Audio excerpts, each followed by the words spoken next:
1891 Maharaja Kulachandra Singhgi matamdani British landmina Tikendrajit phanaba kanna honakhibasu Mr. Quinton na 1891 ge March 22 amasung 23 da Yuvraj Bir Tikendrajit Singhbu darbar karaknaba hanjin kaubada karakhide adumakna mahakki order amagi matung inna British landmina khanghaudana March 23 1891 ge ahingda Bir Tikendrajit pu phanaba thiba humba chatharakpa oina lan tasin lakhi Thaudok adumakna Manipur gi lanmi kaya marung asok apan nanghanki amasung pauna barjabasi yauna yamna hai singba lanmi sing aduna British sing adubu laina maithiba piki numittugi nongalabada 24 March 1891 da British sing aduga Manipur ga khut thanadanaba wari watai amade yana warol sing sahi taunanaba kangla manungda mifam phamki mifam aduda maikai anina yanaba purakpa ngamdraduna thoklakpadani matamdugi political agent Grimwoodpu Darbar Hall ki sirida Pukhrambam Pingang natragana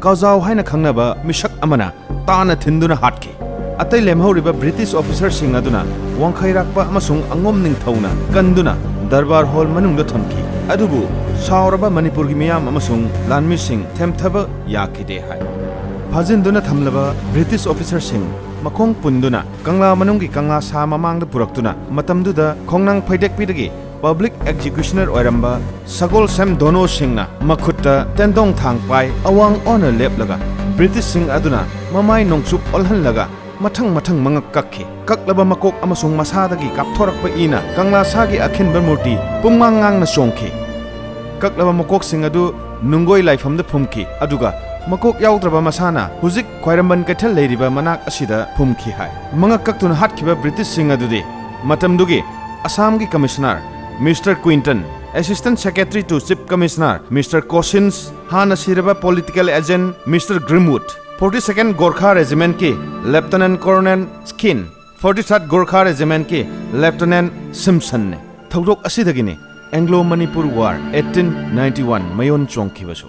Bengal amasung Simla da laiba British ki makok thongba sing pau asimak tarabada Manipur ga naknaba maikai ahumdagi haibadi Tamu Silchar amadi Kohima dagi British landmi sing thajinba haurakhi tamu romdagi lakpa British sing mayok nanaba landmi satret kalonena thawal maikaida menjor wangkhairakpa amasung yengkhoibana lusingduna ngak senduna laiki lan ngamloidabagi matau ubada pauna brajabasi amasung chongtha meya singi kaman makhada landmi samri amagasu thajinduna lanthengnanaba yathang tauthaki wangkhairakpana lusingniba Manipur gi landmi tengol thawal da chauna maithiba nangkhrabada Major Pauna Brajabasi aduga Songtha Miyagana Palen Maikai Romda Manipur Landmi Chamri adu puduna Khongjom da lanban chaduna tamu romdagi lakpa British sing thingnaba amadi mayok nanaba sem chaduna laiki April kulhumdoida Manipur gi lanban chariba Maikai da Langathel chingda lanban chaduna lairiba British singi Maikai dagi bom seasonaduna landarakhi ahanba kablakpa bom madu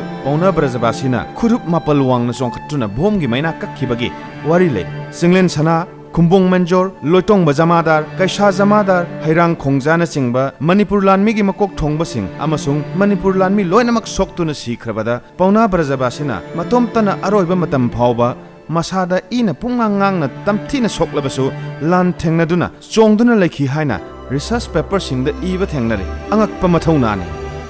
Aroiba matamda British Landmi na mahak kwasinduna thamlabada, British Landmi na phamthon amasu pigani, surrender taunaba Hanjin mangonda haike yadrabadi hatkani haike matam madudane akanba Pauna Brajabasina mama laibak kidamak surrender tawbagi mahutta asibagi yathang adu oina laukhibado mangakta yetpa phi amasung makokki koyet lokchoktuna nokna British ki thangi haitharakpa adu ngaike British singa thengnaba Manipur gi oina khwaidagi chawba lan oike numit tumaktadagi British na lan ngamduna kangla ki konungda British landmina 27 April 1891 da yausenduna Manipur lausanki 1823 gi December kunda konung kangla ga naknana lairiba kasam thongda paunam tulsiram amasung hawbum kunjesori gi machanupa ama phangjakhe mahak adune paunam naul singh mahakna chahi tare tangai ringaida sarit sara amasung thang tamduna yamna haithoi singthoiba oirakhi 1850 da Tulsiram na laikhidrabada naha oriba Naul Singna mahake laikhidraba mapabungi mathau mangam adu Brindaban da chattuna pangthoknaba lepkhe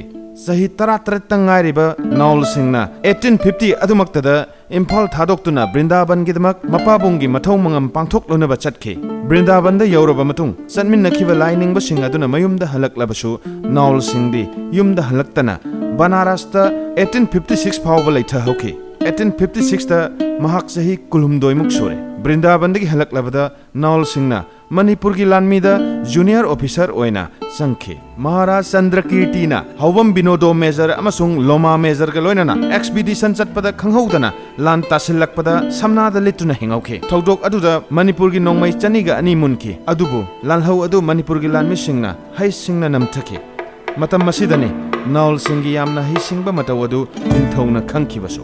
Sobedar gi thakta phamthon pibaga loinana hector ahum gi lamga loinana ningthau phi piduna ikai khonaki. Hawam binodo mezarna naul singi hai singba amadi Brindaban da kuina leirugi wari na singba ningthau do tamme.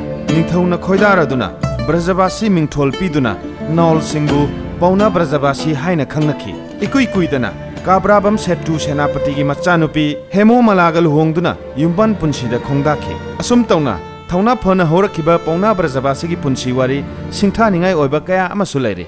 Lizaba tamjabana walabane. Khongjom lanphamda thauna phana lantheng laram laga thawai katkraba athawbagi thawai yawdraba hakchanga akakpa makok aduga arapti maning laikai da leiriba sana khongnang pambi ani hauriba mafam asida aroiba mathau mangam tauki haibagi wari leire. Mafam asimakti yengsinbinaba yawdana sembinaba sabinaba yawdana sana khongnang ani sikhak chauna hauduna leire.